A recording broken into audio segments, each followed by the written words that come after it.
Well, Manchester United dropped points again after having a lead going into halftime. We need to talk about this match, so stick around as we dive deeper into this.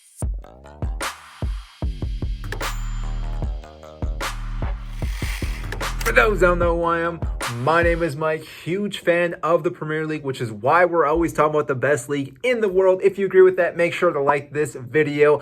Now, today's topic is on Manchester United and Southampton. They just played earlier today. And again, Manchester United somehow dropped points against Southampton. And if you watched the first half, you thought this is definitely going to be the game. They're going to turn things around. Maguire was looking very well. Varane was looking good. Luke Shaw was also looking good. Even the midfield, Paul Pogba and McTominay were kind of linking up and doing well. Going to halftime, it was a 1-0 lead. But as we've seen time and time again for Manchester United, they ended up blowing that lead and dropping points again. Now, Manchester United could have went to fourth place today had they've gotten a win. They've also could have done that earlier in the week when they could have got a win, but they also drew to Burnley. And in those two matches, now they've only gotten 2 points, where prior to that, most people would have predicted them getting 6 points. So that is a massive blow for Manchester United. Now, we need to also talk about Southampton and how well they've been doing. Their last 3 matches, they played Manchester City, Tottenham, and Manchester United. In that 3-game span, they've taken 5 points out of those clubs. So again, that is a huge applause to Southampton. Southampton, I think, have been playing very, very well. Broja up top, who is a Chelsea player right now who's been loaned out to Southampton, has been just phenomenal for this club. I did a video about him earlier, so if you want to watch that, go and click on that. But again, he's definitely been this massive player for Southampton. I know they're trying to sign him, but I hope that Chelsea will keep this player, and next year that he plays for Chelsea, because again, you've seen him terrorize teams and teams again, and he's so young yet that again, there's potential for this player to be one of the better forwards in the upcoming future in the Premier League. So again, hopefully Chelsea can pick him up.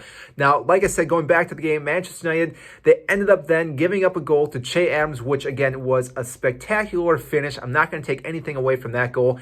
David De Gea, I think, did everything he could, but Che Adams just hit the right spot in the back of the post. And again, there's not much you can do about that, but you have to beg the question of what's going on with the defense at Manchester United, because again and again, things are happening where players are moving up too quickly. Maguire, I think, was probably at fault again at this one, even though, again, maybe some of the other players should have stepped up. But it just seems like they always move up too much and leave this massive gap inside their own box or even close to the 18-yard, which then obviously leaves them exposed, which then puts David De Gea in a hard position to try to make saves, which he's typically been doing throughout this entire season. If it wasn't for him, I don't think Manchester United would even getting draws right now. They probably would be losing a lot more games because, again, he came up big in this game as well. So looking at the stats, Manchester United had 12 shots. They had 8 on target. And you'd think at having 8 on target, you would find the back of net. And they did find the back of net multiple times. It just happened to be offsides.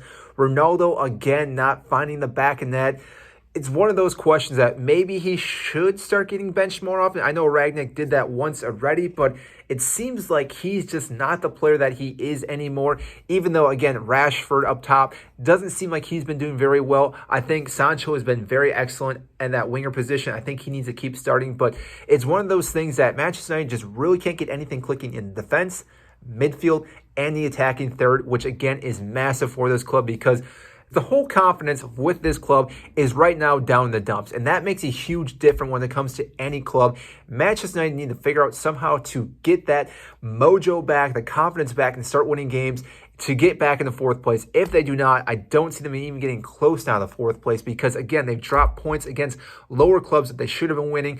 2 draws in the last couple matches against Burnley and Southampton here. So it's really hard to say where Manchester United is going to be going future-wise, because as we know, Ragnick will be gone at the end of the season. But it's going to be difficult for a new manager to come in, try to get the players he wants, because they're most likely going to be missing out on Champions League. So it might be dark times for Manchester United, so who knows? We will see what happens. So that is all I have for you today on this video. If you did enjoy it, again, make sure to hit the like button and subscribe down below. I greatly appreciate that, and I will see you next time.